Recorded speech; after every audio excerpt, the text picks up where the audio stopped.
de tareas multidominio que se va a basar en misiles hipersónicos de alcance intermedio, en misiles balísticos de alcance medio, ¿no? Y de corto alcance, y tener superioridad de artillería contra los rusos, que va a ser una competición de salvas, no una guerra a grandísima escala.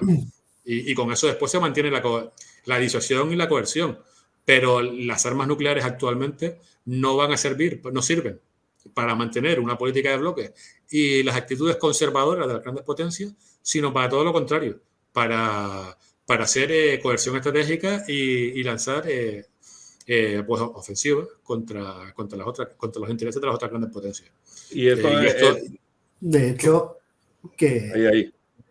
Porque lo hemos intentado explicar por lo menos en 3 artículos en la web y a la gente no le entra en la cabeza porque no sale del esquema de la Guerra Fría. El uso de armas yo soy el caso. El uso de armas nucleares será cada vez más probable, sin que eso signifique el holocausto general, ni el final de la vida del planeta, ni nada remotamente parecido. El hecho de que, por ejemplo, lo explicamos en el artículo de China y el FOPS, que se esté dotando de capacidades nucleares limitadas, no es solo para disuadir. Es porque, llegado el caso, se pueden emplear sin que precisamente eso obligue a escalar a una guerra nuclear general. Pero, Cristian, esto ya en la Guerra Fría también había el concepto de si los tanques sobrepasaban, ya estaban los Pershing 2 para ser disparados y poder parar a los carros enemigos. Pero no era limitado, no era una opción limitada. Es decir, es verdad que no era el uso de ICBMs, eran el uso de misiles tácticos. No, es decir, lo que teníamos aquí en Europa. Pero, vamos, por ejemplo, en el Fulda Gap había carpetas de objetivos que una vez se atravesaran, pues se iban a bombardear de manera preestablecida 150 y pico puntos. De manera, es decir, porque no vas a dar las coordenadas de 150, de dónde están los tanques soviéticos, no sé qué, tal. Pues entonces ya se tenía todo el campo de batalla con las coordenadas perimetrado, ¿no? Sí, y habían ya órdenes ya escritas, ¿no? Que una vez hubiese una ofensiva soviética, pues venían las órdenes, es decir, si había aprobación por parte de la OTAN, ¿no? Evidentemente. Sí. ¿no? Pero no una concentración de carros o algo, ¿no? Claro, para que eso no dependa de un general de brigada o un coronel, ¿no? Pues se lanzaba un paquete de armas tácticas, no Pershing, sino que se lanzaban en artillería, obuses, 150 y misiles Lance, ¿no? Sobre un kilotón y medio, ¿no?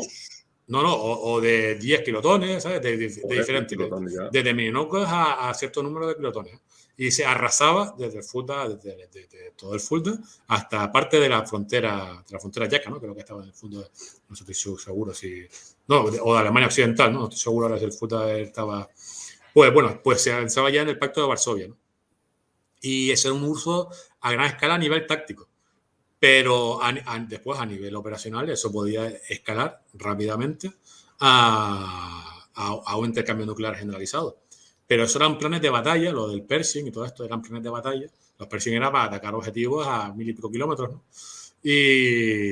O un poco más, y incluso podían quizás llegar a la zona de Moscú, de ahí la crisis de los euromisiles, ¿no? Es decir, eran... Los SS-20 famosos, ¿no? Sí, eran usos masivos de armas nucleares.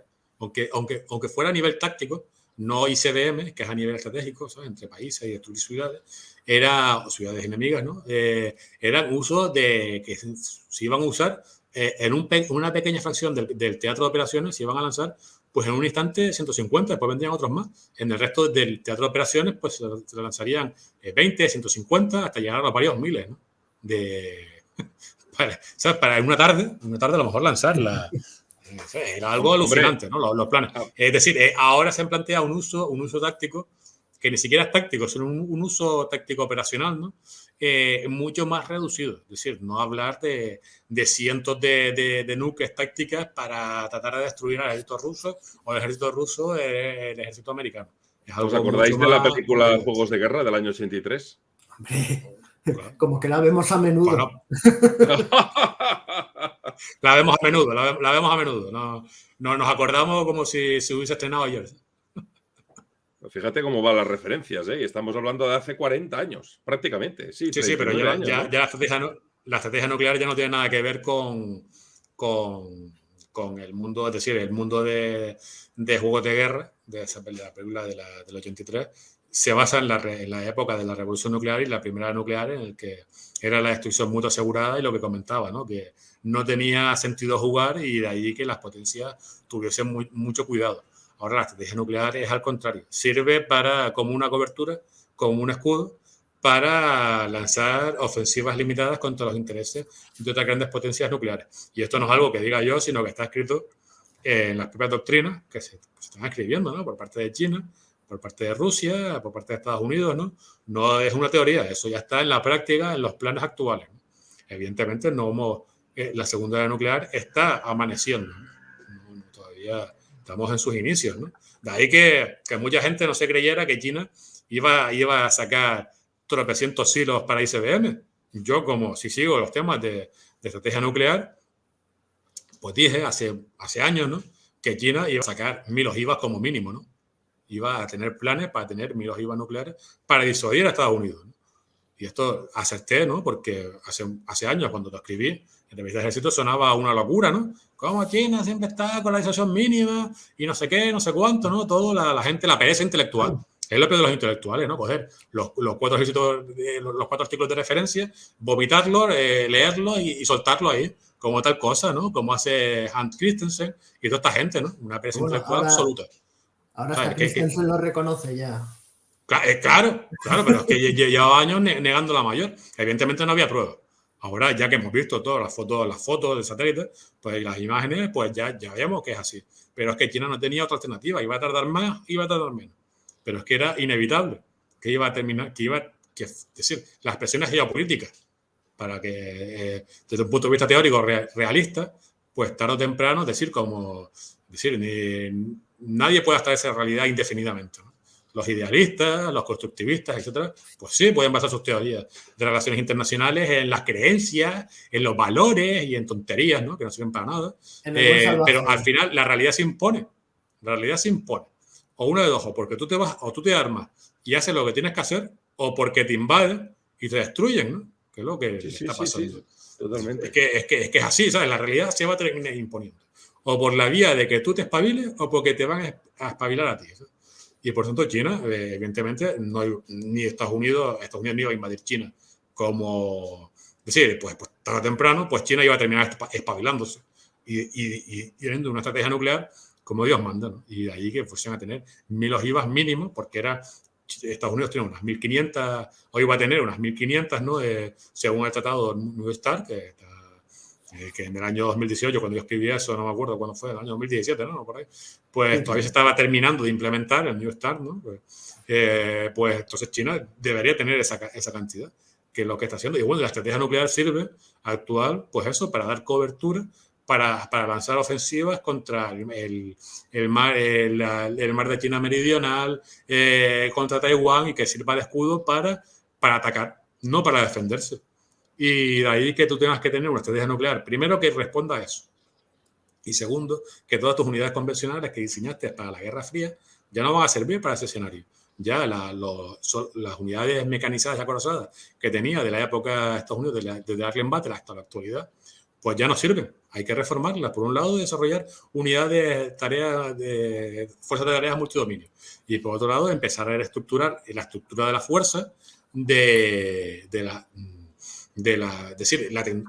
las plataformas, cambiar las plataformas, de ahí el Big Six de US Army, que son más de 35 programas de modernización, ¿no? De ahí los nuevos helicópteros, las nuevas artillerías, el MPF, ¿no? El carro medio que están sacando, o el carro ligero, y después cambiar la estructura de las divisiones, volver también al combate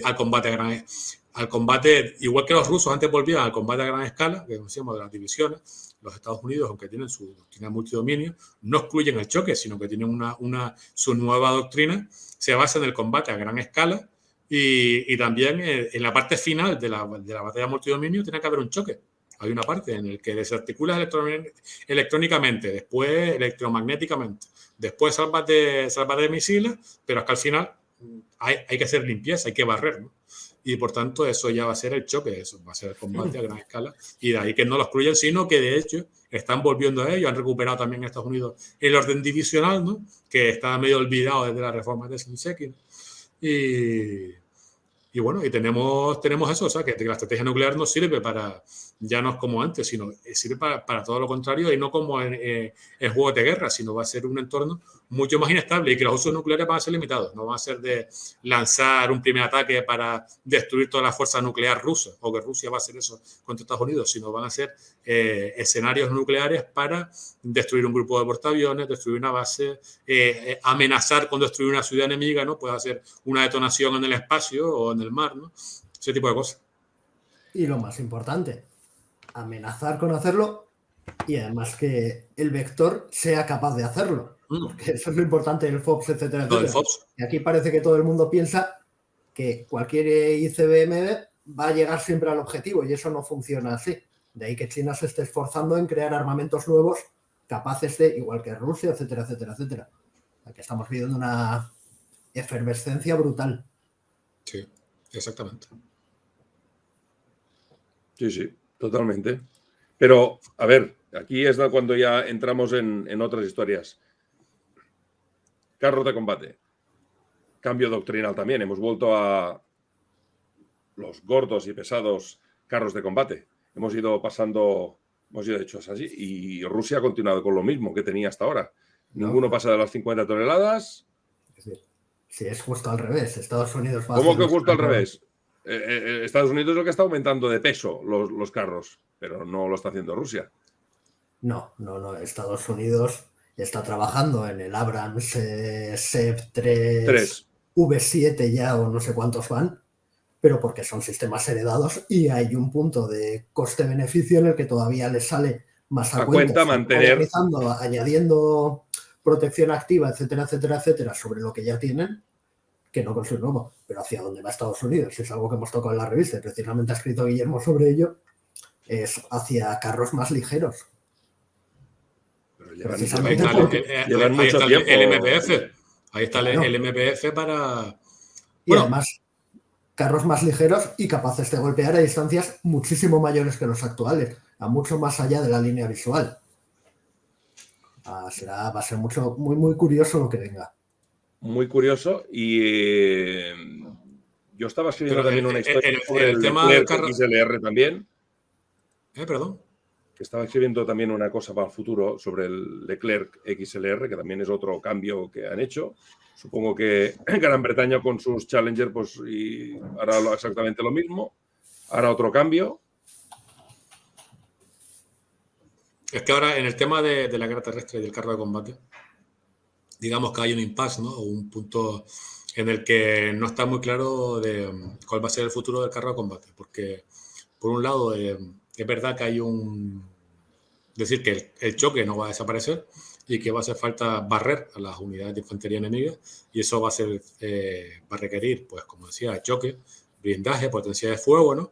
O protección más que blindaje, protección, potencia de fuego. Y las unidades de tierra de Estados Unidos están incrementando su peso. Por ejemplo, ya las brigadas medias van a dejar de existir y las divisiones de infantería pues van a tener carros ligeros, que no son tan ligeros como el MPF, ¿no? Son ligeros respecto a un carro de combate medio, ¿no? Y por tanto las divisiones están incrementando bastante su peso, ¿no? Van a tener mucha más artillería, mucho más blindaje, ¿no? A través de los MPF en vez de los pirañas o los strikers, ¿no? Que tienen ahí en las unidades medias actuales. Pero por otro lado hay una tendencia tecnológica a que el carro de combate tarde o temprano va a quedar desfasado, tal y como entendemos en la actualidad, ¿no? O eso dicen algunos teóricos, algunos intelectuales de la defensa, con los cuales yo estoy de acuerdo, que esto también es un tema todavía. Si en otros aspectos de la defensa se ve más claramente cómo se van a quedar obsoletos ciertas plataformas, ¿no? En el carro de combate, es todavía demasiado hipotético, ¿no? Es decir, yo creo que va a terminar ocurriendo tarde o temprano, pero en la actualidad no está tan claro, ¿no? No obstante, lo más seguro, según mi opinión, claro, igual me equivoco, ¿no? Es que el carro de combate vaya a terminar quedando obsoleto, tal y como lo entendemos como el carro de combate medio, ¿no? A partir del T-34, ¿no? Del Pantera y cuando O sea, Bueno, cuando Pantera fue ya, el primer MBT, sí. claro, ¿sabes? Pues esa época en la que ya había un carro bien equilibrado, ¿no? Entre potencia de fuego, velocidad y Movilidad, sí. protección, ¿no? Y todo autocontenido, ¿no? Desde ahí una plataforma de guerra de la época industrial perfecta, ¿no? Sin embargo, en la guerra mosaico, esas plataformas de la era industrial perfecta son muy vulnerables y además muy caras respecto a tener plataformas multidominio, o que diga mosaicos, que van a ser mucho más baratas, mucho más difíciles de destruir. En el caso de que tú lo destruyas, solamente destruyas una fracción y además van a ser mucho más eficaces contra las grandes plataformas. Ahí viene el concepto de guerra mosaico. Y el carro de combate es posible que del carro de combate medio pues vayamos a algún tipo de sistema de combate que va a estar entre decisores humanos dentro de una plataforma blindada y que quizás pueda tener cierta potencia de fuego, rodeada de drones con una potencia, con una capacidad de conciencia situacional superior y con municiones de largo alcance. Pero ahora como ahora parece que estamos bastante lejos de ese concepto. Piensa, no. De hecho, Depende. incluso en Feindef las empresas ya llevaban vehículos pensados específicamente para manejar hasta una docena de drones, terrestres y aéreos, toda la vez. Pero Tú lo no que veo tienes que que sea pensar, un sistema que pueda implementarse a corto plazo. Ni a 5 años vista. El ejército español que vamos a implementar, me cago en la leche. Pero tú olvídate de ¿Vamos a España, que estamos implementar en nada? algo. Vamos a implementar. ¿Quién lo va a implementar aquí en Europa? Tú ¿Alemania? ahora olvídate de España. ¿Francia? Yo no he visto nada de Francia de eso, ¿eh? Tú piensas que lo que vamos es, parece que hay una tendencia a que en los próximos años, de los 3 componentes básicos del carro de combate, o sea, la movilidad, la protección y la potencia de fuego, a que pese más la potencia de fuego que los otros 2. O sea, la protección ya no va a ser tan importante, no porque no lo sea, sino porque como las plataformas se van a desagregar en distintas plataformas, cada una de las pequeñas va a ser más prescindible que no un solo carro de combate que si está destruido pierde toda la capacidad de combate.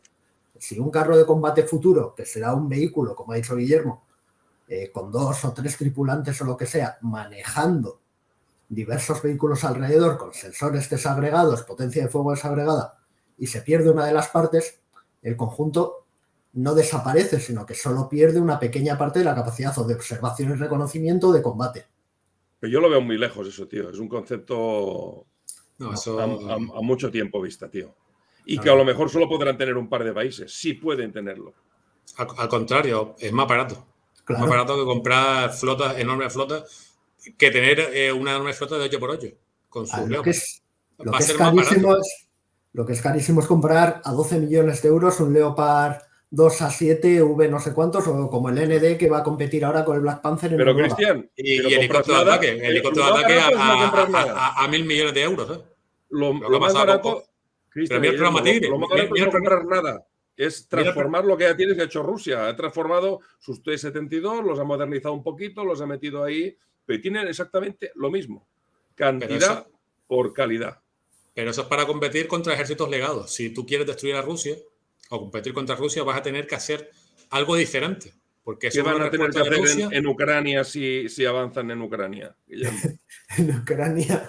Pero vamos a ver, si tú eres un ejército europeo, es decir, Rusia está desarrollando esto para tratar de negar las plataformas legadas de la OTAN, ¿no? Las plataformas, es decir, los Abrams, los F-22, etcétera, la estrategia actual.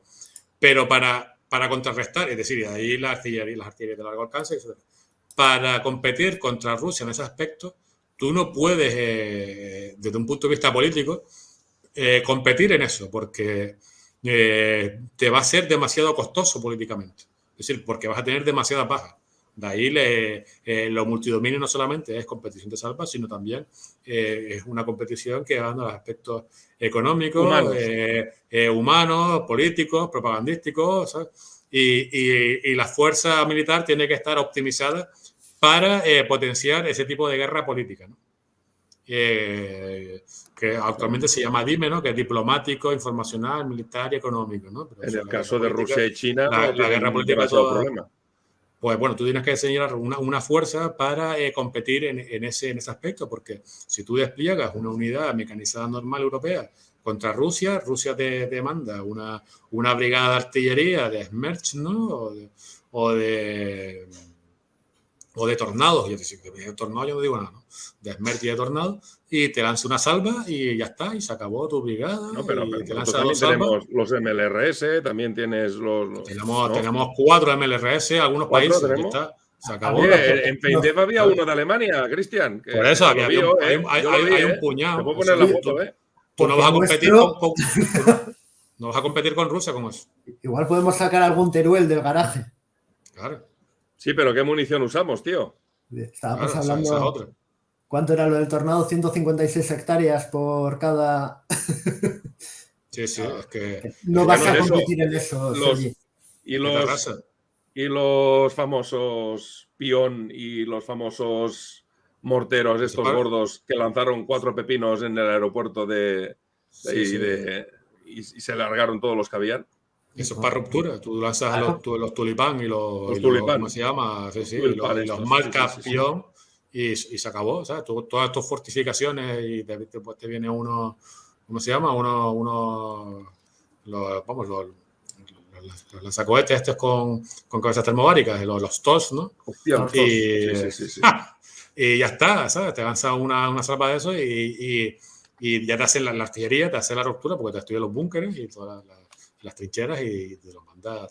O sea que está claro que si Rusia quiere entrar, es una decisión política, será un asalto limitado, ¿no? Muy bien, porque llevo un día que no vea, ¿eh?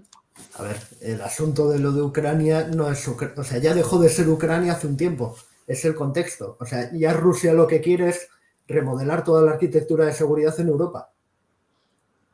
A Ucrania, pues... Es una vieja más. China, por decirlo de alguna manera. A ver. Desde el punto de vista ruso, lo que Rusia quiere es participar de la conformación de esa arquitectura de seguridad en Europa. Es decir, lo que Rusia siente es que se toman las decisiones sin contar con Rusia. El hecho de que cada vez más países entren en la Unión Europea y especialmente en la OTAN, que es lo que más pupa le hace, sin que se tenga en cuenta el punto de vista ruso o las necesidades de seguridad rusas, para ellos es inaceptable. Entonces, evidentemente, llegarán a un momento en el que tengan que usar la fuerza para cambiar por las bravas una arquitectura de seguridad que es insatisfactoria para ellos. Y que además no... Es decir, ellos lo que tienen, precisamente fue Will quien escribió la revista sobre eso, es el concepto de disuasión estratégica, que mezcla la disuasión tal y como la entendemos con la coerción y demás. O sea, ellos, en el caso de Ucrania, si tienen que usar la fuerza para cambiar el curso de los acontecimientos, lo van a hacer sin duda. De hecho, es que lo van a hacer. O sea, no es una posibilidad ya remota, sino que todo indica que en las próximas semanas va a haber un ataque. ¿Todo indica? Eso, que en las próximas semanas va a haber un ataque. Será mayor o menor, será limitado, por supuesto. O sea, a nadie se le pasa por la cabeza que vayan a invadir toda Ucrania, pero que va a haber un ataque es prácticamente seguro. Sí, eso ya lo predije yo cuando el directo que tuvimos de Ucrania en abril, ¿no? En abril del año pasado, que se veía muy lejos el tema de la posible guerra, ¿no? Y tal. Pero claro, eso lo dice la gente que no ha leído a los estrategas rusos, ¿no? Y en la mentalidad estratégica rusa, es decir, si lo consigue las cosas sin disparar un tiro, evidentemente cualquiera, un ruso o quien sea, pues no te hace falta invadir, ¿no? Pero ellos estaban viendo en todos los movimientos, o ellos ven que todos los movimientos que se estaban produciendo en Ucrania iban a terminar degenerando en una situación que no iban a poder controlar y que iba a representar una amenaza para Rusia a largo plazo, ¿no? No estamos hablando también de 1, 2, 3 años, sino que entre 5, 10, 15 años, en un escenario lejano, hipotético, en el cual Ucrania se iba a reforzar mucho militarmente, iba a tener pactos bilaterales con países OTAN y, por tanto, ya Ucrania no iba a ser controlable su política exterior de neutralidad con los rehenes del Donbass, ¿no? Sino porque básicamente la política exterior rusa desde que acabó en su extranjero cercano, ¿no? se basa en coger rehenes y en implementar castigos, ¿no? Como uso contra Ucrania, que tenía Abjasia y Osetia del Sur, ¿no? Como rehenes, y cuando Saakashvili pues empezó a tontear con la OTAN e intentó tomar Abjasia del Sur, ¿no? Por la fuerza, pues Rusia también veía que le veía la patita a Saakashvili, ¿no? Y de ahí que ya desplegara preventivamente Rusia su fuerza militar, y además aprovechando las maniobras que Cáucaso, ¿no? Kavkaz del 2008, y bueno, cuando Saakashvili hizo el primer disparo, pues vinieron los rusos, que lo tenían todo preparadito, ¿no? Como una trampa perfecta, ¿no? Para que el tonto de Saakashvili pues intentara jugarse el todo o nada. Pues tenían esos rehenes y darle un castigo, ¿no? A Saakashvili. Pues ya ven los rusos que actualmente esa estrategia no va a servir con Ucrania, porque ya los rehenes no es que lo dieran por perdido, pero que les daba igual. Y es decir, iban a luchar por ellos. Por tanto, no podían controlar a Kiev. Pues en la doctrina estratégica rusa, en su mentalidad estratégica, eso requería no esperar a que ocurriera lo que pasó en Kosovo o lo que pasó en Libia, sino ellos ya ven la tendencia general a muy largo plazo y van a actuar preventivamente, porque ellos los que lo escriben así, una actuación preventiva, de una manera primero político-militar, ¿no? Y diplomática. Pero evidentemente, si eso no es suficiente, pues van a tener que hacer el uso de la fuerza. Tú decías qué tipo de acción, eso ya sí que es imprevisible. Yo creo que la situación actual prebélica era perfectamente previsible desde el principio del 2021, ¿no? ¿Qué tipo de ataque van a hacer exactamente? Pues eso ya es quizás afinar demasiado la previsión, ¿no? Ya sí creo que acertamos bastante desde ejército en decir que si vamos a llegar a una crisis prebélica y que tiene toda la pinta que se terminará materializando en hostilidades entre Ucrania y Rusia, ya veremos el nivel que alcanzará, el nivel exacto, pues es difícil de predecir, porque tal y como ha escrito Putin, pues igual le da por, me imagino que eso no va a ocurrir, ¿no? De anexionarse buena parte de Ucrania, ¿no? Yo imagino que se parecerá más a algo parecido a lo de Georgia, ¿no? A tratar de dar un castigo de invadir partes concretas de Ucrania y lanzar ataques estratégicos y darle como un gran golpe, ¿no? A tu adversario, un bofetón. Y como lo aviso, si Ucrania no cambia su política exterior, pues entonces vendrán más castigos ulteriores. De ahí que la invasión de Georgia, aunque duró unos pocos días y se retiraron rápidamente las fuerzas rusas, la política exterior georgiana cambió completamente, porque sabían que desde el primer bofetón podían venir otros más. Y esto, por lo tanto, es como un golpe de aviso, ¿no? Como un puñetazo encima de la mesa, pero que te lo dan a ti físicamente, ¿no? Para que estés atento. Y por tanto no sigas intentando. Que ha habido en Bielorrusia y Kazajstán y todos estos países, digamos, satélites. No, esos son aliados. Un poco. Sí, pero digo que esta rumorología que ha ido saliendo de enfrentamientos y de apoyo a estos países, que al final pues son lo que son. Lo que hace Rusia es que está ahora más dispuesta que antes a usar la fuerza en su exterior, ¿no? Como demostró en Kazajstán, que hizo un gran hito diplomático y consiguiendo el apoyo de varios países y para consolidar su esfera de influencia. La política exterior rusa desde hace años pues se basa en intentar ser una gran potencia, pero no trataban de llegar a un nivel de enfrentamiento directo con Occidente y de generar una gran guerra en Europa. Sin embargo, yo imaginaba hace tiempo, que esto lo iban a hacer dentro de unos cuantos años. Sin embargo, lo han adelantado, no sé por qué lo han adelantado, a 2021, principio de 2022, en el sentido de que Rusia ve su concepción estratégica, que Occidente está de capa caída, que el futuro va a ser multipolar y con China y con otros países asiáticos, y que Europa y Estados Unidos cada vez van a contar menos, y la OTAN, ¿no? Y por tanto, en el mundo multipolar, Rusia va a tener más libertad de acción que en el momento unipolar en el que enfrentarse a Occidente era algo suicida, ¿no? Ahora hay mucha más libertad de acción, porque hay más actores medio. Y por tanto, exactamente. Y por tanto, ellos quieren, es decir, ellos nunca aceptaron el orden de la posguerra fría, tal y como se terminó implementando en la realidad, porque todos los países europeos querían entrar en la OTAN, en la Unión Europea. Eso Rusia no lo acepta, a pesar de que diga que eso son conspiranoias del Maidán y del no sé qué, en verdad, que estos países pues, querían entrar en Europa y en Occidente, ¿no? Y, por tanto, en este momento que estamos, es decir, el futuro sí será plenamente multipolar, pero ahora, según los escritos rusos y sus teorías, están en un momento de transición. Y en los momentos de transición suelen ser los más inestables, ¿no? Como decía También, la trampa de Tucídides. también, según lo veo, esta es la forma rusa de hacer su propio giro al Pacífico. Es decir, si miramos el mapa de Rusia, ya básicamente ha asegurado, porque tiene buenas relaciones con China, que en Asia Central no va a tener problemas. Y lo hemos visto precisamente con lo de Kazajstán. China, había quien teorizaba, no, esto a China, para China es un golpe, tal. China no ha dicho ni mu, le ha parecido todo perfecto. En el norte, o sea, en el norte me refiero, claro, es que no estamos acostumbrados a ver el mundo como lo ven los rusos. Los rusos muchas veces utilizan no el mapa que vemos nosotros, sino proyecciones polares, alguna vez lo hemos hablado, en el que ellos, el centro de una proyección polar es el polo norte. Una proyección polar que se basa en el polo norte, también podría ser el polo sur, evidentemente. Entonces, si miramos ese tipo de mapas, su mayor salida al mar, su frontera más amplia, su zona más, es el norte.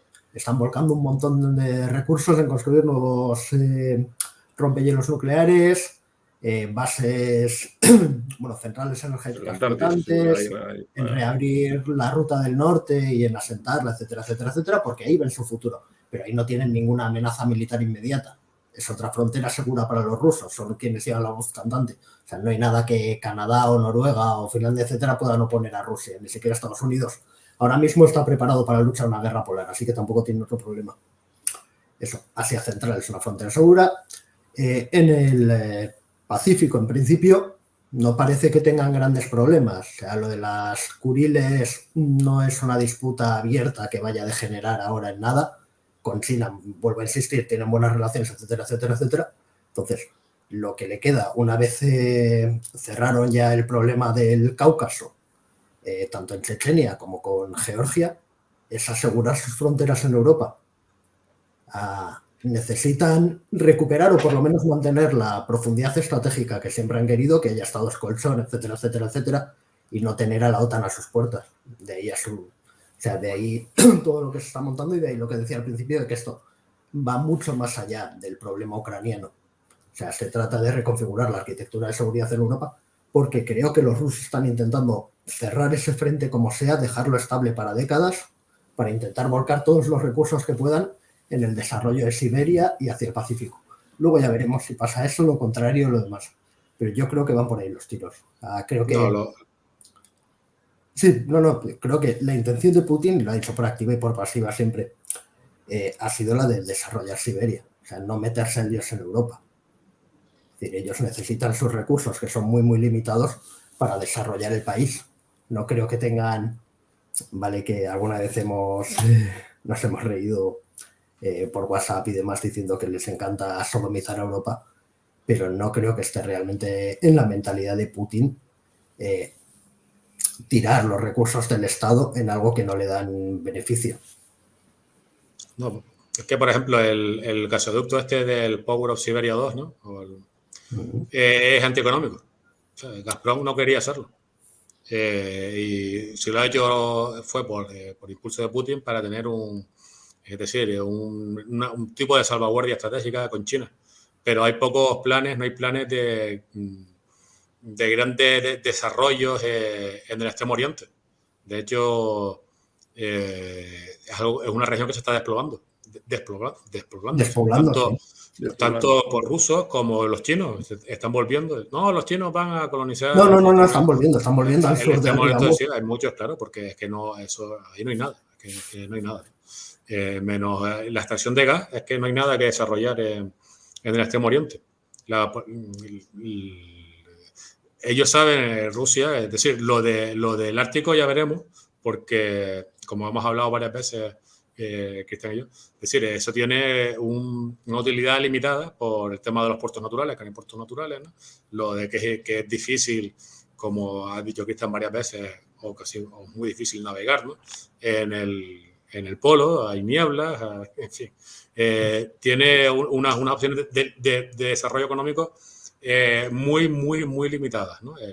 Y los despliegues militares de Rusia en el Extremo Oriente, básicamente son unidades de defensa costera y algunas bases aéreas de infantería y de empezar a desplazar población allí para colonizarlo.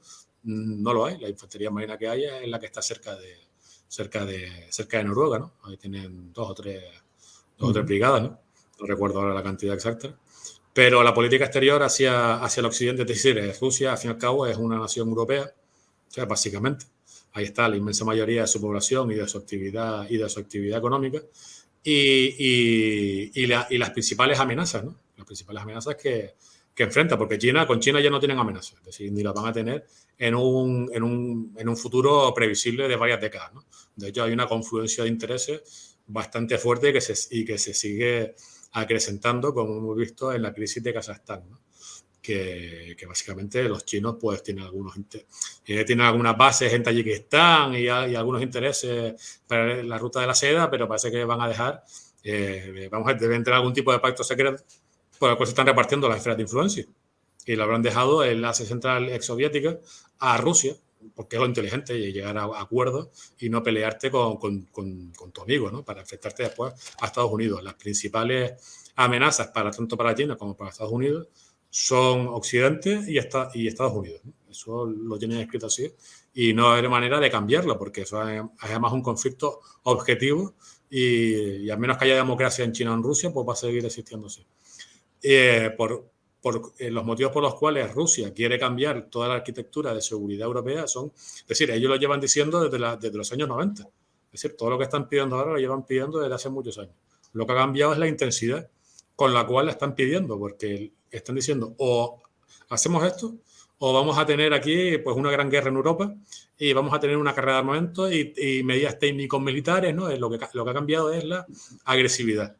Es la agresividad, porque las medidas en sí no son tan diferentes al discurso de Putin en el 2007 y, en fin, la agresividad y las peticiones concretas, como que Estados Unidos no puede desplegar cierto tipo de armamento, que la OTAN tiene que retirarse de cierto tipo de cosas. Es decir, ha cambiado como la intensidad de la agresividad y de las cosas concretas. Bueno, el tema es que ahora yo pensé, en eso me equivoqué, si he aceptado con el tema de Ucrania, me equivoqué con el tema de la crisis europea, porque yo esperaba que esta crisis la iban a plantear dentro de unos cuantos años, no ahora.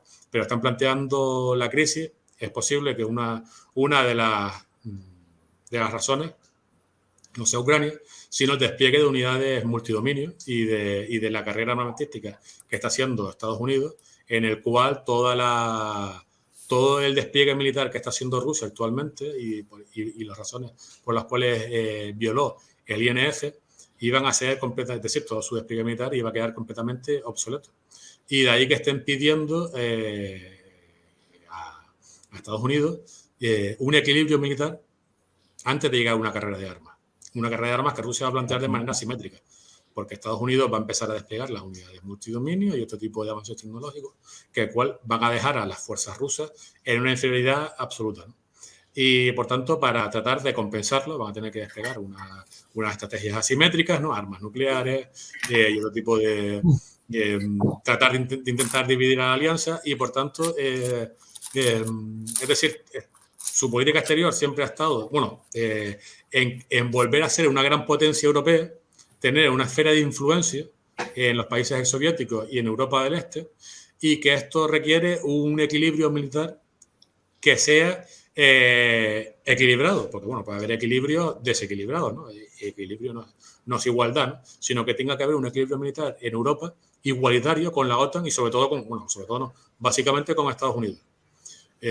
Por tanto, es decir, como iban a estar el equilibrio militar en esta fase de competición, porque ellos ven que a largo plazo va a haber un mundo multipolar con una gran margen de maniobra. Pero en la fase de transición actual, en el que Occidente todavía tiene algunas oportunidades para tratar de asentar su preponderancia en la fase actual de transición, de competición. Ellos tratan de consolidar esa esfera de influencia militar y económica, y de ahí lo sacaron de la manga de la Unión Euroasiática, ¿no?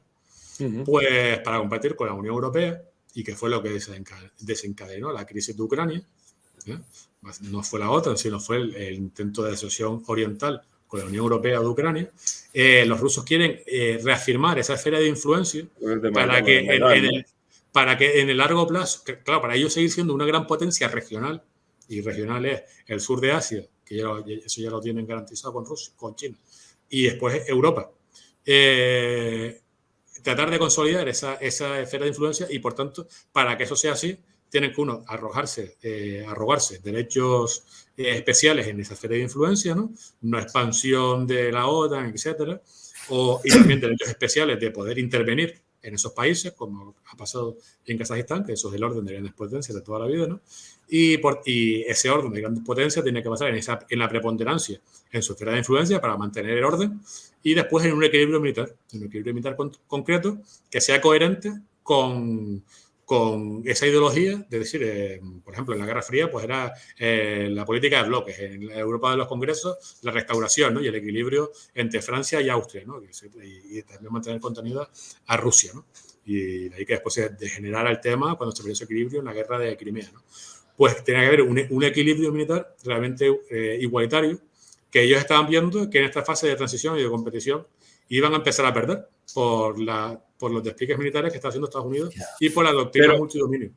Pero, Guillermo, ¿tú crees que desde el discurso de Putin de 2007, tú crees que en estos 15 años se han rebasado por parte, o que consideran los rusos que ya se han rebasado demasiadas veces las líneas rojas entonces?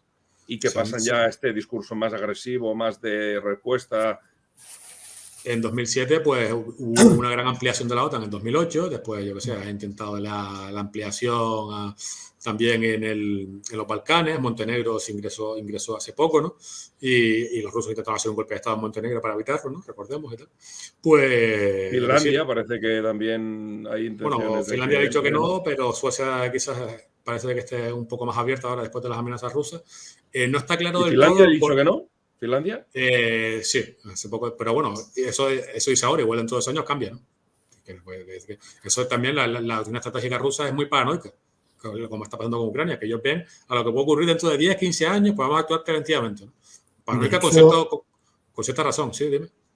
Decía el coronel Pardo de Santayana con Jordán que en Rusia lo que veía era que en la transición al mundo multipolar que espera y en el que se sentirá mucho más cómoda, lo único que tenía que hacer era conseguir aguantar a Estados Unidos 15, 20 años a conseguir mantener el equilibrio. Entonces, que les sorprendía que se hubiese acelerado lo de Ucrania, precisamente porque Rusia lo único que tenía que hacer era conseguir esperar ese tiempo.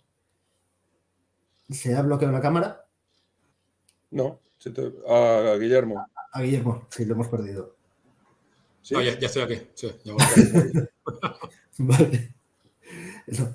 Decía eso, que Rusia realmente lo único que tenía que hacer era aguantar a Estados Unidos, o sea, conseguir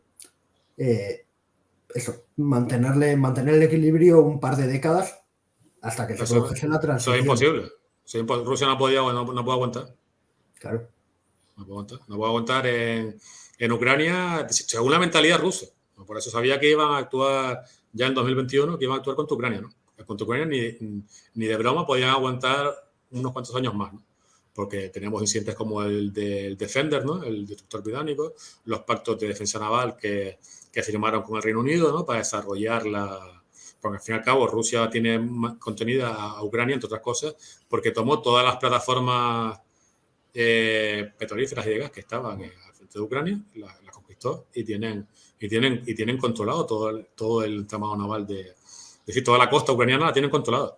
De ahí de los incidentes en Kerch, pero es que hasta Odessa, toda la costa rusa está controlada por plataformas que están tomadas actualmente por los rusos, ¿no? Y lo que estaba haciendo Zelensky es decir, no implementando a Minsk la segunda parte de Minsk y comprándole drones a Turquía, etcétera, pues ellos ya veían que tenían que actuar preventivamente. Es decir, Curioso lo de... en el tema de Ucrania está bastante claro. En el tema de de plantear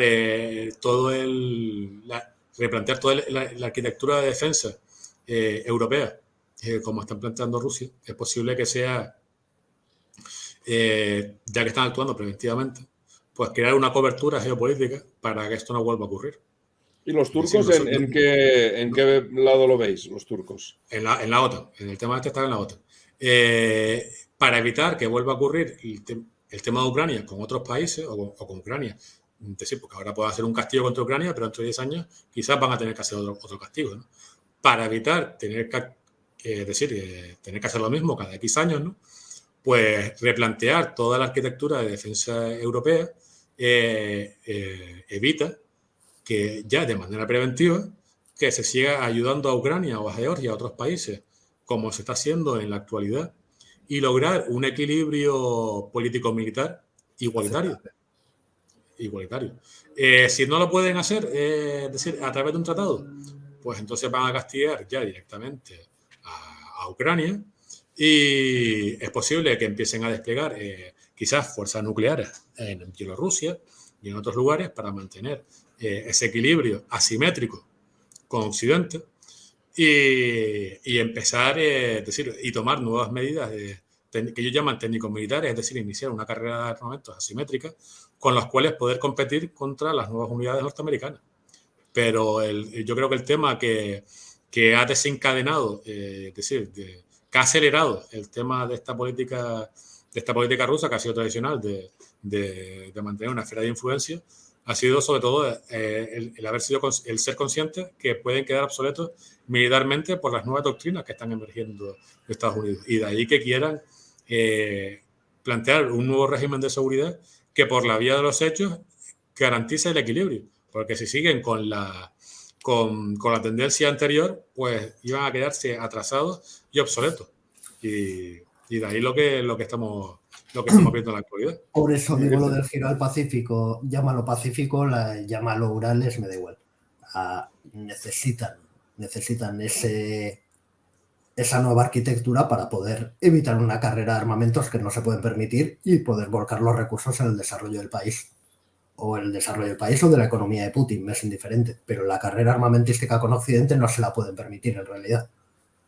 No, una carrera asimétrica, por eso decía carrera asimétrica, no va a decir, básicamente van a ser, seguramente serán armas nucleares más adelantadas, después de las nuevas, por un lado tenemos las nuevas divisiones que se están creando, ¿no? Lo que comentaba que Rusia pues necesita una estructura de la fuerza para intervenir militarmente contra sus vecinos, de ahí que estén creando, hayan rescatado o estén poniendo en servicio miles de carros de combate y rescatando el orden divisional, y para amenazar a los países de la OTAN que no pueden competir, no tienen el número de batallones. Es decir, los países europeos solo podrían desplegar unos pocos batallones o quizás alguna brigada en los países orientales, Estados Unidos, sí, pero el resto de países europeos, las tablas en su día. Exacto, no puede generar esas, porque ya son fuerzas armadas muy pequeñas cada ejército europeo, y apenas podrían desplegar algunos batallones y serían muy inferiores a los rusos. Y por tanto, es decir, de ahí que Shoigu dijera hace unos cuantos meses que el Distrito Militar Occidental fuese a recibir 20 unidades nuevas. El Distrito Militar Occidental. El Distrito Militar Occidental hasta ahora era el Distrito Militar, hasta hace pocos años era el Distrito Militar menos fuerte o menos poderoso de todos los distritos, bueno, quitando el norte, ¿no? Que se creó hace unos años, ¿no? El del Ártico, era el distrito militar con menos fuerza militar. Había una brigada de VDV, ¿no? de Sendik en Pskov, una brigada de infantería mecanizada en San Petersburgo y otra brigada cerca de Smolensk, ¿no? Y después algunas brigadas en Moscú. A partir de 2013, poco antes de pasar lo de Ucrania, decidieron crear el primer. Eso lo tenían precisamente porque desde la época de que acabó la Guerra Fría hicieron el tratado FAC, ¿no? Que fue el tratado más importante para acabar con la Guerra Fría, no fue ni el START ni el INFS, sino el Tratado de Armas Convencionales de Europa, pues tenían una estructura defensiva y militar muy poco amenazante, ¿no?, respecto a los países OTAN. Que los países OTAN pues redujeron mucho sus ejércitos, el Pacto de Varsovia igual, después Rusia pues siguió con el Tratado CFE con algo parecido y no querían desplegar una gran fuerza militar, y de ahí que todas las maniobras ZAPA se basaran en maniobras defensivas.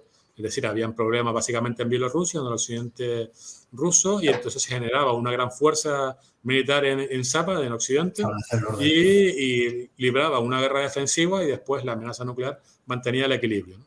Sin embargo, esto, después que empezamos a ver los problemas en Ucrania y inestabilidades en Bielorrusia, están teniendo que reforzar. Es decir, por un lado, en el Distrito Sur crearon varias divisiones nuevas y están reformando todo, es decir, han reforzado todo el Distrito Sur, no ni el Distrito en el Distrito Sur cerca de Ucrania. No en el Distrito Sur ni en la parte del Cáucaso, ni en el Distrito Militar Central y en el Extremo Oriente. Están reforzando mucho desde hace algunos años el Distrito Militar Sur cerca de Ucrania, y como están viendo que como Occidente van a tener muchos problemas para mantener su esfera de influencia, de ahí que Shoigu dijera que vaya a decir que el Distrito Militar Occidental iba a tener 20 unidades nuevas sin especificar qué tipo de unidades eran. Pero es posible, es decir, ya estamos viendo que el primer ejército de tanques va a tener una división de tanques nueva. Es decir, de las brigadas van a ser una división de tanques. De ahí lo de rescatar tanques de los almacenes y ponerlos en servicio otra vez, ¿no? Y por tanto, toda la parte del distrito militar sur, cerca de Ucrania, y el distrito militar occidental, toda la parte que da hacia la OTAN y hacia Ucrania, en los últimos años ha pasado a estar poco guarnecida, porque tenían más problemas en Daguestán, ¿no?, en Georgia, ¿no? Pues se está redesplegando o incrementándose, más que redesplegando, porque está incrementando las unidades, hacia el occidente. Y de ahí que, es decir, para tener una gran fuerza militar con la cual amenazar a cualquier tipo de veleidad o de oportunismo o de aventurismo que pueda venir de la OTAN. ¿Cuáles son los sistemas que puede emplear Rusia para hacer un primer ataque contra Ucrania? ¿Cohetes? Pues, es que estas cosas son las que se preguntan hasta en los grupos de Facebook, Cristian. ¿Cuáles son los sistemas que pueden ser más interesantes o que puedan usar? Están moviendo hasta los Iskander. Están moviendo hasta los Iskander. Es que depende del tipo de ataque que quieran. Que eso yo la verdad es que no sé qué tipo. Es decir, puedo hacer hipótesis, pero yo sabía que van a ser 400 kilómetros, ¿no? De alcance. 500. 500 kilómetros. Los Iskander balísticos. Sí. Porque los de crucero es posible que tengan bastante más. Tú piensas que estamos constantemente lucubrando, es decir, esto pasa como por podrían hacer hasta un asalto anfibio. Hemos estado viendo cómo trasladaban buques anfibios desde el Báltico, tal y cual, pero es que al final no lo sabes, es especular demasiado, o sea, es hablar del sexo de los ángeles porque no sabes qué es lo que tienen en la cabeza. Ataque limitado, claro. Pero que puede ser cualquier cosa realmente. Dentro de ese rango puede ir desde invadir las dos provincias rebeldes y hacerlas territorio ruso, hasta llegar al río, hasta tomar Kharkov, hasta no hacer nada. O sea, hay 100.000 posibilidades. Pero la gente que estáis pensando en estas cosas sí que tenéis claro que en un par o 3 de semanas sí que es posible que haya alguna respuesta militar. O sea, ¿no creéis que se acabe todo como está ahora? Ellos han planteado una serie de demandas. La fase diplomática todavía está en marcha, pero la OTAN está siendo bastante clara respecto a no aceptar esas demandas. O sea, no hay mucho más que decir. Todos estos que salen diciendo que Rusia no quiere una guerra, que Rusia solo está amenazando para forzar, que Rusia no está dispuesta a... decir, no, Rusia no quiere una guerra porque nadie quiere una guerra. A nadie le gusta ir a la guerra porque sí. Pero evidentemente Rusia tiene unos objetivos y si no los consigue con la diplomacia, los va a conseguir con la fuerza. Sí. ¿Y la OTAN qué pinta aquí? Una vez se inician las hostilidades, ¡pum! Esta noche empiezan a caer cohetes en la frontera. empieza a haber bombardeo artillero, ¿la OTAN qué va a hacer? O O sea, la ONU, o habrá una condena por el ataque y... Vamos a estar very concerned, o sea, vamos a estar concernidos todos, pero la OTAN no puede hacer nada. No. Quiero decir, la OTAN es una organización internacional que toma las decisiones por unanimidad. Y aparte que no es una organización agresiva, o sea, la OTAN no tiene la posibilidad de... Bueno, es que y yo no soy precisamente anti-OTAN, ¿no? Como todo el mundo sabe, pero es que dice, no, la OTAN es una organización ofensiva. Bueno, ¿y lo de Libia qué?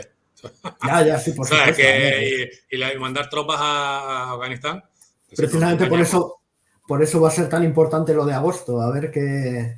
Claro, es que, decir, yo entiendo que, decir, las demandas rusas para mí son inaceptables, pero yo entiendo la mentalidad estratégica rusa. Es decir, la OTAN no es una organización defensiva, la OTAN es una organización ya de interés geopolítico que hace operaciones fuera de área y que ha hecho cosas como la de Libia, ¿no? Como atacar a un país que no había atacado y la empezó a atacar por la cara. En eso tenemos un problema muy serio, porque la OTAN sobre el papel es lo que es, pero no lo estamos utilizando para lo que es. Y más valdría que en agosto, si de verdad quieren que la OTAN sea otra cosa, lo pusiesen negro sobre blanco, que no utilizar un instrumento para lo que no fue concebido, porque luego acaban saliendo los problemas. Al final Rusia percibe a la OTAN como un país que derriba líderes, que ataca países, etcétera, etcétera, etcétera.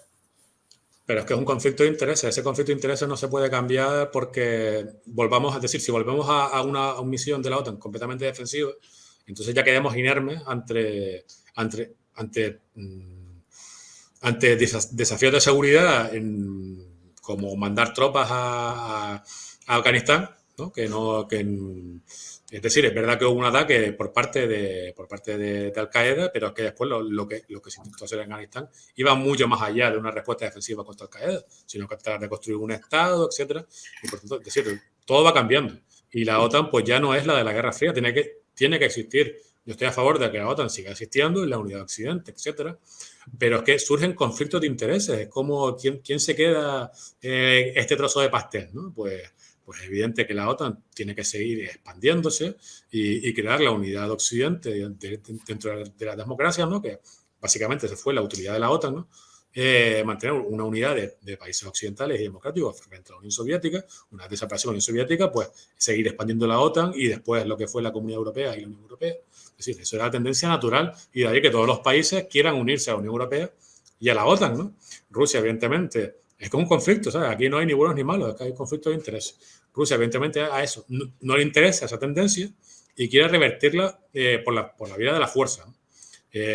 Cuando hay riesgo de que un aliado pues sea derribado por una revolución interna, porque la mayoría de la población quiere acercarse a Occidente, como ocurrió en Ucrania o como en Georgia, pues a Rusia eso no le interesa, nos gusta o no le interesa, pues interviene militarmente. Y de ahí que esté reformando su doctrina militar y su estructura de la fuerza para tener muchos carros de combate, varias divisiones de infantería y de tanques cerca de su frontera sur y occidental. ¿Por qué? Porque como la OTAN y Occidente no hay un conflicto, no puede conceder esas demandas. Un conflicto que provocó Rusia también, porque del Pacto de Varsovia prácticamente todos los países han querido... Claro, por supuesto. Es un problema de ellos. Pero es un problema. A la gente como perros, pues al final los perros se van a ir con otro tío que mande el trineo. Porque, lógico, pero es un problema que existe. Entonces, Rusia, para evitar que esa tendencia pues prosiga, por un lado tiene su pensamiento estratégico preventivo y por otro lado pues le van a hacer falta miles de carros de combate de ahí lo que está haciendo y que haya en cierto sentido abandonado la guerra sin contacto, porque ellos no solamente van a hacer una guerra sin contacto, sino van a tener que intervenir militarmente para sostener esos regímenes o esos países que sigan siendo aliados, tener capacidad terrestre para hacer ataques de castigo contra esos países y amenazar a los países de la Europa del Este con una gran guerra convencional. Y de ahí que estén desplegando estos miles de carros de combate y que Shoigu diga, ¿sabes? Todo es bastante coherente. Que no se me olvide. Que no se me olvide. Que no sea un directo. Es una auténtica pena porque estaríamos viendo todos los comentarios de la gente preguntando por qué Rusia no entra en la OTAN. Ya, pero para mí es un descanso poder oíros y no tener que estar baneando gente y escuchando gente, por otro lado. Tú sabes que cierto personaje público estaría también preguntándose por qué Rusia no entra en la OTAN, por qué no vamos de Vladivostok a Lisboa. Ya. Sí, pero bueno, eso son... Sí, ¿por qué China no entra en la OTAN también? ¿No? China no. Que son cosas que no tienen el más mínimo sentido, ¿no? Oíme, China y no, en que todo los esto, europeos, Rusia. y en toda esta historia que hemos estado hablando, hace poco también, bueno, sí, hace muy poquito, hace un par de semanas, para Juanjo Fernández, del amigo Juanjo, publicaba en El Confidencial que Francia, pues un artículo hablando de que Francia había cambiado su ejército, o sea, orientándolo hacia de nuevo la guerra convencional y no tanto pues a lo que se estaba hasta ahora, que era, digamos, contra guerra de guerrillas o algo parecido, que iba a incrementarse el tema de los carros de combate. Hostia, estoy sin voz de todo el día hablando. Todo el tema de carros de combate, que se iba a implementar, que se iba a cambiar, digamos, el modelo. Yo no estoy muy puesto en lo que hace Francia, pero evidentemente, por más que Francia quiera ser una potencia global, como dicen ellos, participar o seguir siendo importantes en el Pacífico, aquí, allá, esto, lo otro, llevar la voz cantante en Europa y demás, no deja de ser una potencia menguante con unos recursos que no están a la altura de las grandes potencias. Y sus intereses al final siguen estando en África, etcétera, etcétera, etcétera. Y estamos viendo que incluso allí, estamos viendo lo que ha pasado con lo que pasó con Serval, lo que ha pasado con Barkhane, etcétera, etcétera, etcétera. O sea, su influencia tiende a decrecer. Que tomarán medidas, seguro, que no pueden mantener el papel que quieren mantener.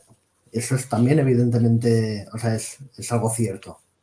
A que pueden cambiar todo lo que quieran, pero es como lo de taparse el pecho para descubrirse los pies. Es decir, poner más carros de combate a Francia ahora le va a servir de poco. No va a crear unidades nuevas. ¿Y Alemania? Alemania decidió dejar de jugar la partida hace muchos años. Pero ahora puede ser que tenga interés en volverse a meter en la partida o qué. Yo no percibo el interés por ninguna parte. Los aumentos de gasto de defensa que sí que están haciendo siguen siendo mínimos y es para intentar recuperar una mínima operatividad de lo que tienen. No van a generar fuerzas nuevas y de hecho la capacidad de generación de fuerzas es nula, ¿no? De hecho, os acabo de enviar a los dos a WhatsApp. Sí, lo he visto. Revista Política Exterior, ahora bastante elocuente sobre el tema. El resumen viene a ser que si la Unión Europea no cambia su rumbo actual en el terreno de la defensa, pronto acabará con 27 ejércitos bonsai militarmente inútiles. Sí. No es pronto acabará, es algo que ya está pasando. De hecho, precisamente Guillermo escribió el artículo sobre las miserias de la defensa europea con las tablas de la capacidad de generación de fuerzas que tenía y es inexistente. O sea, a Dios gracias, la OTAN sigue existiendo. O sea que tenemos, al igual que siempre ha ocurrido, pero aún más necesidad ahora de los norteamericanos. Sí, totalmente. Digamos a nivel de la OTAN, claro. Totalmente. Más que antes. Mucho más. Sí, precisamente si Rusia está reforzando. O sea que todos estos años que lleva diciendo Estados Unidos pues que los países europeos tienen que incrementar el gasto a nivel militar para que ellos puedan reducir el suyo, se puedan ocupar de otras cosas, no se está oyendo demasiado. Pero en cambio, Grecia se ha militarizado bastante también, que era un país que estaba hace 4 días, pues que no tenían un duro para nada y han ido comprando sistemas, han ido comprando cosas. Bueno, digo, lo veo porque comparado con España, dices, joder, pues sí que sí, tenemos los 20 aparatos estos de Gando que van a venir, porque no sabemos cuándo. No sabemos si serán 1 año, 2 años, o 3, o 23, el programa Dragón, pero no veo yo que haya... El problema de Grecia es puntual y tiene más que ver con Turquía que con otra cosa. Por eso te estaba diciendo, un problema y el problema de Europa es un problema global y para Estados Unidos somos unos free riders del carajo. Es decir, que son ellos los que garantizan nuestra seguridad y no parece que haya un compromiso ni de lejos por acercarnos al 2% y que Estados Unidos pueda no desentenderse, pero sí precisamente dedicar menos esfuerzos a Europa para poder centrarse en Indo-Pacífico. No parece ni por asomo. ¿Dónde? ¿España está aumentando su presupuesto? Sí. Lo suficiente, ni de lejos. Y el resto de países se puede decir lo mismo. No hay que más que mirar los documentos de la OTAN año tras año. ¿Y por qué la industria europea de armas ha sido tan cerrada de miras y ha ido más al consumo propio y hacer las cosas de esta manera tan poco lógica? Porque a nivel tecnológico yo no creo que estén mucho más atrasados que Estados Unidos. O sea, al final el dinero, o sea, digamos, a ver, a nivel tecnológico, me explico. A lo mejor no han sido capaces porque no han tenido el dinero de crear un F-35, pero ha sido un tema de también que no ha habido cohesión. Si no, sí que se hubiera habido cohesión. Si Alemania no fuera por un lado, Francia por el otro, Inglaterra por el otro, pues coño, pues si faltaba un avión de patrulla marítima, se hubiera podido poner de acuerdo y hacer todos pues lo mismo que se hizo en su momento con el Eurofighter. Aunque tardara 30 años para implementar y hacer el aparato. Sergi, que la cohesión de la que hablas es algo etéreo, es algo que no existe y probablemente no vaya a existir. ¿No ha existido nunca? En tiempos de la Guerra Fría había una presión mucho más clara, o sea, había una amenaza que estaba ahí y era mucho más clara. Ahora es diferente, pero en cualquier caso, la Unión Europea o la industria europea en realidad no existe como tal, porque las industrias militares generalmente no son empresas completamente privadas, obedecen a los intereses de estados que tienen participaciones, y en la Unión Europea lo que vimos son 27 estados, cada uno con sus prioridades estratégicas y con su forma de entender las amenazas, etcétera, etcétera, etcétera. Lo que te he dicho antes a propósito del Tigre, es muy difícil determinar unos requisitos que sean únicos, que sean unívocos y que den lugar a un sistema que además sea rentable, susceptible de producirse en masa, susceptible de producirse a un coste aceptable, etcétera, etcétera, etcétera. Es un problema que Estados Unidos no tiene. En Estados Unidos hay un Pentágono y la Unión Europea 27. Pero, Cristian, choca desde el punto de vista mío, que es del de aficionado, no como vosotros, pero choca que hablas de proyectos europeos, pues hablas, por ejemplo, del Tigre, pues yo al menos lo veo como un cierto fracaso, ¿no? Un producto muy caro para lo que te da. Y ahora con el tema de los famosos 1.200 millones o sea, 65 millones por aparato ¿qué le van a poner? Por 65 millones cada uno. ¿Qué estás hablando de un 20% más y tienes ya un F-35 prácticamente? ¿Qué coño le van a meter al aparato ese? Hay dos factores. Uno, lo que he dicho al principio, la industria en Europa tiene una capacidad de lobby que ningún Estado mayor puede compensar. Porque desde luego en Estados Unidos, que es el país de los lobbies institucionalizados, la industria de defensa tiene capacidad de lobby. Sí. Pero el Pentágono puede equilibrar. También tiene... En Europa es mucho más difícil que un Estado mayor de un país como España pueda equilibrar la presión que puede hacer Airbus. Mucho más difícil. Pero es que luego hay otra contraparte. Es decir, realmente el interés de una empresa es vender. Y las empresas europeas venden y mucho. Entonces, para su punto de vista, para sus intereses, lo que están haciendo no es ningún fracaso. Es decir, cuando Francia le coloca un montón de Rafales... De Rafale. Cuando colocan eso, o cuando Krauss-Maffei vende al Reino Unido el box, o cuando tal, algo están haciendo bien. O sea, bien para sus intereses, bien para lo que la industria busca. Pero estás manteniendo la industria, no estás avanzando y creando lo que hace Estados Unidos ni lo que hacen los demás, ¿no? Ya, pero yo ya he dicho al principio que mantienes puestos de trabajo, una cierta implementación tecnológica, pero... Yo ya he dicho al principio que lo que hay es un plan para salvar y mantener una industria de defensa, no para dirigir a esa industria de defensa en ninguna dirección concreta. Y es una industria que encima te tiene como secuestrado, ¿no? Pues también tienes una serie de puestos de trabajo, que influye también el tema político, ¿no? Ahora te cierro esta fábrica, ahora te cierro la otra, y no tienes un producto de calidad, sino tienes un producto hinchado de precio, por lo que sea, pues como ha pasado también con el A400M, con el NH90, que pueden ser muy buenos productos, pero son hipercaros, tardan 15 años en entregarte ¿Te acuerdas de los Tigres? Y también hay otro problema, es que, vamos a ver, si tú eres una empresa, esto es como si tú vendieses coches. Tienes dos formas de hacerlo. O vendes 10 millones de coches a 1.000 euros, o vendes 1 millón de coches a 10.000 euros. Quiero decir, tú tienes que... Entonces, como no vas a vender el número de unidades necesario, tienes que sacar el máximo partido posible a cada unidad. Y ahí está el ejemplo de los Tigres. O sea, conseguir modernizar aparatos a 65 millones me parece una genialidad absoluta. O sea, el tío que haya logrado ese contrato es mi ídolo.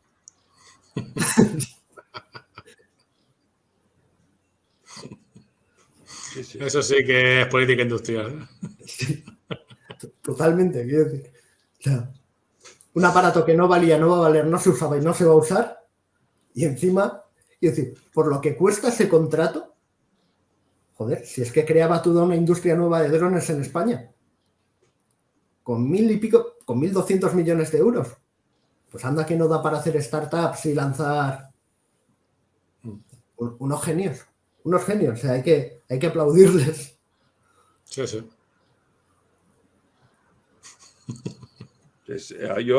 Hay cosas, tío, que me dejan patitieso, tío.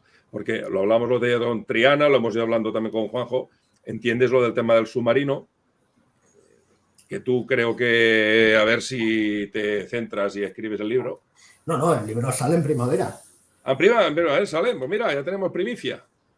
El libro saldrá en primavera. ¿En no primavera puedo saldrá? decir si va a ser abril-mayo, pero el libro saldrá. Estoy pendiente de una visita ahora a Cartagena, etcétera.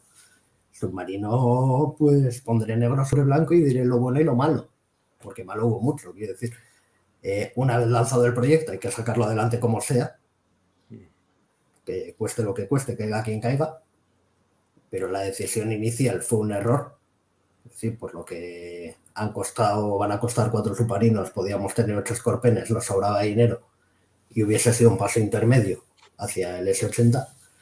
Y luego la decisión de sacar a toda costa la IP y ahora andar diciendo que si la IP se va a combinar con baterías de litio, cuando los que más experiencia tienen en baterías de litio, como los japoneses, prescinden de la complejidad que supone la IP y del sobreprecio y del riesgo, etcétera, etcétera, para lanzarse de cabeza a las baterías de litio, me parece... Pero, bueno, por ahora me lo callo, ya hablaré de ello. Espero, por el bien de España, que el S-80 sea el último submarino de este tipo que construyamos. Ahí lo dejo. Pero tan malo es, tío, no jodas, tío. No, al contrario. No, malo no tiene que ser malo, será fabuloso. O sea, Hombre, comparado con lo que teníamos está claro. Es que el problema también es eso, que es que vienes de tan abajo, o sea, no tienes tampoco artillería de cohetes y dices, bueno, cualquier cosa que venga, chico, como si no viene cosa de tercera mano, tío. ¿No? Pero bueno, en este caso, quiero decir, el submarino puede ser fantástico. O sea, yo no dudo que cuando esté operativo sea de los mejores del mundo. Y en ese sentido hay que aplaudir a Navantia. Quiero decir, lo habrán conseguido. Pero adiós, ¿Pero a qué precio? Independientemente del precio, quiero decir, es un proyecto de eso. Al final dejó de ser un simple submarino para ser un proyecto de Estado. Había que sacarlo y había que sacarlo. Y olé que se hizo. Pero a Dios gracias salió mal.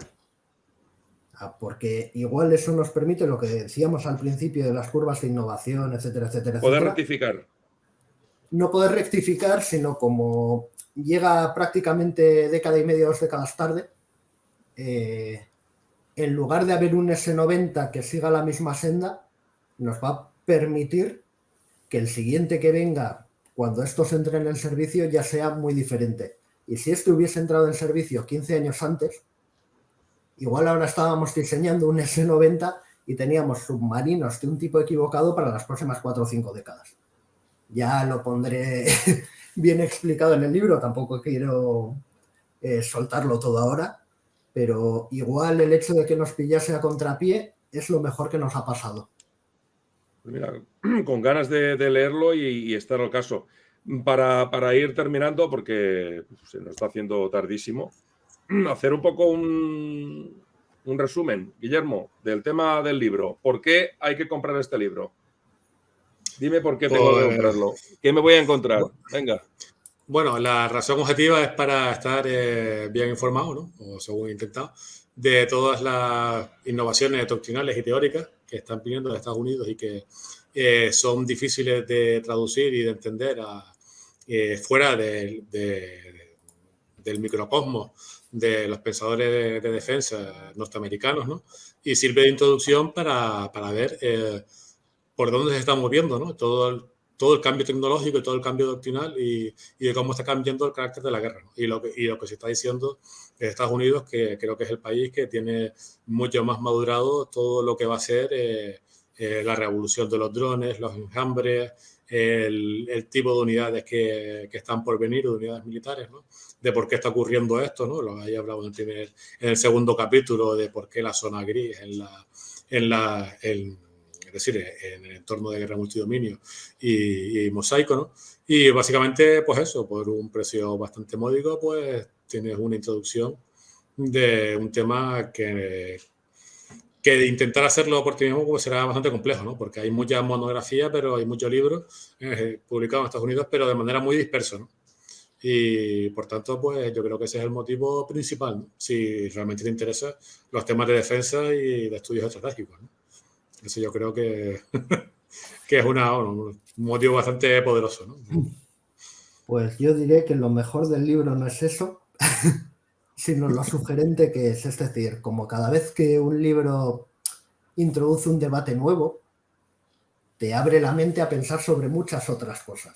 Entonces, el libro, por ser una introducción, lo que da pie es a darle vueltas, a pensar, te abre eso, te expande los horizontes y te permite interesarte o estudiar sobre muchos otros temas, que es precisamente una de las cosas que hacen falta en este país. Pues un piropo bastante bueno, ¿no? Que digan algo así de tus libros, ¿sabes? Muchas gracias, Cristian. A ver si toca hacer lo propio con Cristian cuando saque el del S80. Aunque creo que será distinto también, ¿no? Será un poco más la historia de cómo S80, se llega, ¿no? A ver, al final es mucho más descriptivo, quiero decir, ahí no hay nada que teorizar. O sea, hay que explicar por qué se decidió hacer un S80, cuáles fueron los errores que llevaron a tomar la decisión inicial, cuáles los problemas que han aparecido por el camino, cómo se solucionaron y lo que viene después, y hacer un juicio lo más crítico posible. Y además, yo sé que me voy a llevar palos por todos lados, precisamente porque uno de los temas claves de todo esto es la falta de transparencia absoluta que hay en este país sobre temas de defensa. Es decir, cuando escribes y con la ley de transparencia en la mano para pedir las cuentas del programa y la respuesta que te dan es que todo esto está catalogado en secreto por el Ministerio de Defensa, Madre mía. A mí me entra la risa floja, porque yo no estoy pidiendo los planos del submarino, estoy pidiendo que alguien me diga en qué se ha gastado mi dinero. ¿En qué? Porque no sé, quiero decir, no sabemos nada, salvo media docena de contratos secundarios. No sabemos cuánto dinero ha costado el IP, cuánto dinero ha costado la remodelación, cuánto dinero ha costado prescindir del casco del S81 original, cuánto dinero ha costado un montón de cosas. Y además exigirlo no es atacar ni a Navantia, ni al Ministerio, ni a nadie, es intentar... Un ejercicio de transparencia. Sí, que las cosas se hagan mejor por el bien de todos. Es algo perfectamente sano que tienen que entender que es sano. ¿Eso lo hace alguien? En este país no hay tradición de hacer eso. ¿Y en otros países?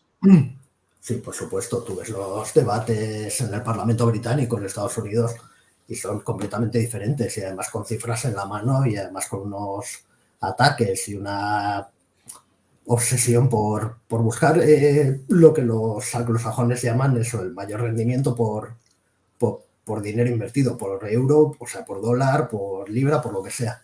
Aquí no hay nada de eso. O sea, me he puesto en contacto ahora con varios parlamentarios de la Comisión de Defensa del Congreso para pedir los mismos datos que he pedido a través del otro lado. Porque yo quiero esos datos.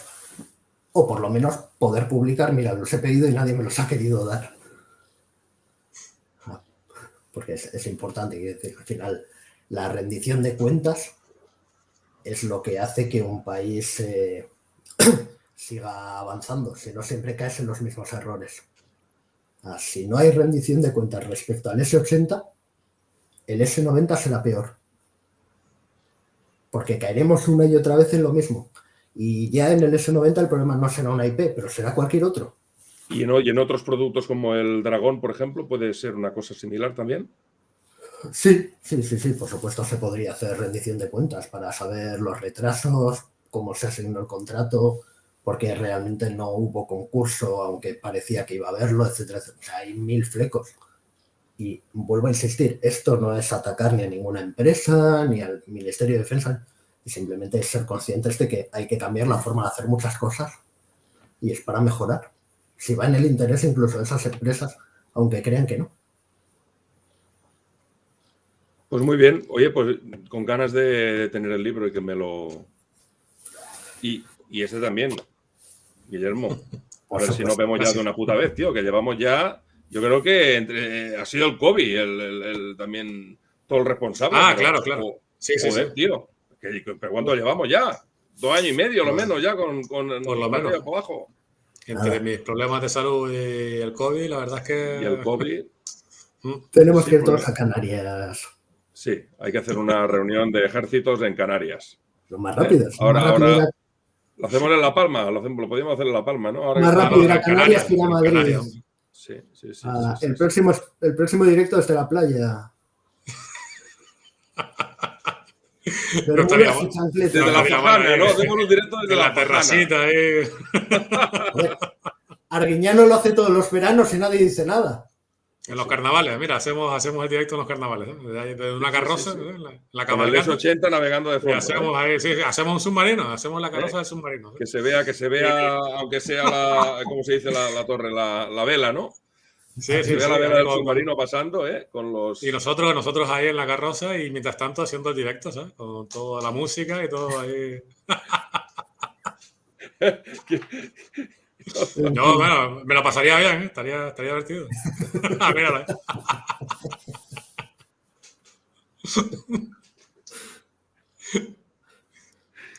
Bueno, guapos, pues nada, oye, un placer en este cambio así de... Yo os digo de verdad, estoy mucho más tranquilo y estoy mucho más pendiente de poder buscar información, de buscar historias que cuando hay un montón de gente... a lo mejor peleándose o haciendo historias, no sé, es un formato distinto que me gustan los directos también, siempre me ha gustado, me gusta más que este, pero no sé, ¿cómo lo veis vosotros? Para terminar, no tener que andar atendiendo a los comentarios. Pero bueno, es que, no lo digo de broma, en el último directo que hice con David, me lo volvieron a poner en amarillo, por culpa de las putas denuncias, tío, Y no puedes evitarlo, porque al final dices, yo qué sé, tío, pues mira, hay un pavo que en el directo pues ha puesto que no era para anunciantes o para lo que sea, tío, y te han jodido el vídeo, que eso también lo denuncia Yago muchas veces. Te han jodido el vídeo, o sea, un vídeo que puede estar en 2 meses en 50, 60.000 visitas, se te queda en 14, en 15, y dices, pero ¿cómo es posible, tío? Es una miseria, pero es así, Es que es el puto algoritmo o toda la martingala que hay montada también alrededor de todas las plataformas. Es que al final todo está controlado por alguien, ¿no? En fin, por eso... Guapos. Se me escapa. Bueno, gracias por haber estado aquí. Me alegro de también haber podido presentar el libro en el canal de Guillermo. Repetimos, el de Guerra, Multidominio y Mosaico, Nuevo Pensamiento Militar Estadounidense. Una idea, pues que... Exactamente. Una idea que... 1, 2, 3. Una idea que me mola, porque igual que cuando a mí me hablo del F-35, que creo mucho y que creo que sí, que es una cosa que no tendrá más remedio que España que comprar tarde o temprano, porque no hay otra opción, aunque sea de segunda mano, pues también me gusta lo que he podido leer, no lo he terminado. Lo que he visto, al menos de Will, es que le decía antes del previo, ¿no? Que se lo cree. O sea, realmente estás escribiendo algo que realmente crees que va a ser de esa manera y se nota. El convencimiento, el puntualizar las cosas y el poner los puntos sobre las IES y no teorizar demasiado, sino el ir concreto y al puesto, al sitio, al lugar. Espero que el de Cristian también sea igual, que pueda poner hasta los precios del S81 y del S83 o el 84. En fin. Pero un momentito, despido el vídeo de hoy y hablamos, 30 segundos, ¿vale? Hasta luego. Adiós. Venga. Muchas gracias, Sergi. Nada. Bueno, espero que os haya gustado esta disertación. Hemos estado hablando de un montón de cosas con Guillermo Pulido y con Cristian Villanueva, director de Revista Ejércitos. Nada, pues como siempre, espero que sigamos viéndonos con nuevos directos, lo mejor se esté preparando. Y nada, hasta mañana si Dios quiere. Hasta luego. Chao, chao.